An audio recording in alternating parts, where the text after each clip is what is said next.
नमस्कार दोस्तों। आज की कहानी है 100 ऊँटों से मिली सीख, हर समस्या का हल। तो दोस्तों, इस वीडियो में हम सुनेंगे कि हमारे जीवन में जो भी अलग अलग समस्याएं हैं उनको किस तरीके से हल किया जाए। तो कहानी में ज़रूर सुनें। तो दोस्तों, कहानी शुरू करते हैं। नरेश राजस्थान के किसी शहर में रहता था। वह ग्रेजुएट था और एक प्राइवेट कंपनी में जॉब करता था, पर वो अपनी ज़िंदगी से खुश नहीं था।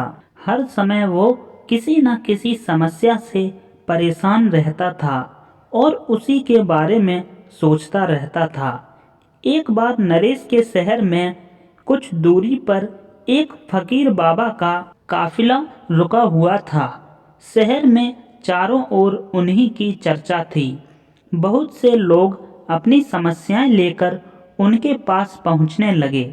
नरेश को भी इस बारे में पता चला और उसने भी फकीर बाबा के दर्शन करने का सोचा। छुट्टी के दिन सुबह सुबह ही नरेश उनके काफिले तक पहुंचा। वहां सैकड़ों लोगों की भीड़ जुटी हुई थी। बहुत इंतजार के बाद नरेश का नंबर आया। वह बाबा से बोला, बाबा, मैं अपने जीवन से बहुत दुखी हूँ। हर समय समस्याएं मुझे घेरी रहती हैं। कभी ऑफिस की टेंशन रहती है तो कभी घर पर अनबन हो जाती है और कभी अपनी सेहत को लेकर परेशान रहता हूँ। बाबा, कोई ऐसा उपाय बताइए कि मेरे जीवन से सभी समस्याएं खत्म हो जाएं और मैं चैन से जी सकूं। बाबा मुस्कुराए और बोले, पुत्र, आज बहुत देर हो गई है। मैं तुम्हारे सवाल का जवाब कल सुबह दूंगा, लेकिन क्या तुम मेरा एक छोटा सा काम करोगे? नरेश ने तुरंत खुश होते हुए कहा, जरूर करूंगा बाबा। देखो बेटा, हमारे काफिले में 100 ऊँट हैं और इनकी देखभाल करने वाला आज बीमार पड़ गया है। मैं चाहता हूँ कि आज रात तुम इनका ख्याल रखो और जब 100 के 100 ऊँट बैठ जाएं तो तुम भी सो जाना। ऐसा कहते हुए बाबा अपने तंबू में चले गए। अगली सुबह बाबा नरेश से मिले और पूछा, कहो बेटा, नींद अच्छी आई? पर नरेश ने बहुत दुखी होते हुए कहा कि बाबा, मैं तो एक पल भी नहीं सो पाया। मैंने बहुत कोशिश की पर मैं सभी ऊँटों को नहीं बैठा पाया। कोई ना कोई ऊँट खड़ा हो ही जाता। तभी बाबा ने बोला, मैं तो जानता ही था कि यही होगा। आज तक कभी ऐसा नहीं हुआ है कि ये सारे ऊँट एक साथ बैठ जाएं। तभी बहुत नाराज होते हुए नरेश ने बोला कि तो फिर आपने मुझे ऐसा करने को क्यों कहा? तभी बाबा बोले, बेटा, कल रात तुमने क्या अनुभव किया?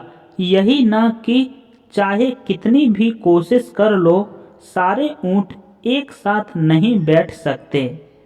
तुम एक को बैठाओगे तो कहीं और कोई दूसरा खड़ा हो जाएगा। इसी तरह तुम एक समस्या का समाधान करोगे तो किसी कारणवश दूसरी खड़ी हो जाएगी। पुत्र, जब तक ये जीवन है, ये समस्याएं तो बनी ही रहती हैं, कभी कम तो कभी ज़्यादा। तभी नरेश ने पूछा, तो हमें क्या करना चाहिए? तभी बाबा ने बताया कि इन समस्याओं के बावजूद जीवन का आनंद लेना सीखो। कल रात क्या हुआ? कई ऊँट रात होते होते खुद ही बैठ गए। कई तो तुमने अपने प्रयास से बैठा दिए, पर बहुत से ऊँट तुम्हारे प्रयास के बाद भी नहीं बैठे। और जब बाद में तुमने देखा तो पाया कि तुम्हारे जाने के बाद उनमें से कुछ खुद ही बैठ गए। कुछ समझे?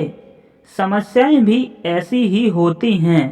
कुछ तो अपने आप ही खत्म हो जाती हैं, कुछ को तो तुम अपने प्रयास से हल कर लेते हो और कुछ तुम्हारे बहुत कोशिश करने पर भी हल नहीं होती। ऐसी समस्याओं को समय पर छोड़ दो, उचित समय पर वे खुद ही खत्म हो जाती हैं। और जैसा कि मैंने पहले कहा, जीवन है तो कुछ समस्याएं रहेंगी ही रहेंगी, पर इसका ये मतलब नहीं कि तुम दिन रात उन्हीं के बारे में सोचते रहो।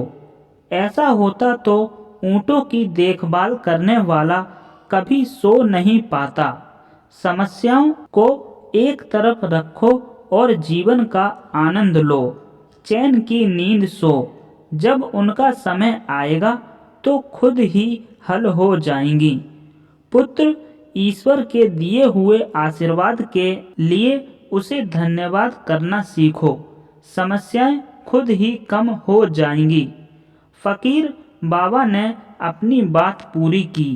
तो देखा आपने दोस्तों कि नरेश ने किस तरह फकीर बाबा से अपनी समस्याओं का हल पूछा। तो दोस्तों, कहानी आपको कैसी लगी कमेंट करके ज़रूर बताइए और साथ ही इसी तरीके की और अच्छी कहानियों के लिए चैनल को सब्सक्राइब जरूर करें और दबाएं बेल आइकन को, ताकि अगली वीडियो का नोटिफिकेशन आपको सबसे पहले मिल सके। धन्यवाद।